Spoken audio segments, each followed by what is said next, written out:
नमस्कार. काल काय जरासा पाऊस पडले, सगळे फुटबॉल खेळायला निघाले. हे बघा, तुम्हाला सांगतो नारळ फोडणारच पण होती. बघा पटेली बघा, बघा असा सरकून गांडीवर पडला तर सालपाटा निघतील गांडी. खेळव्या समोरची टीम जरा तगडी आहे.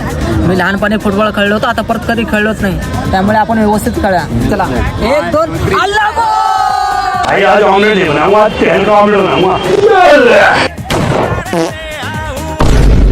जब बेइज्जती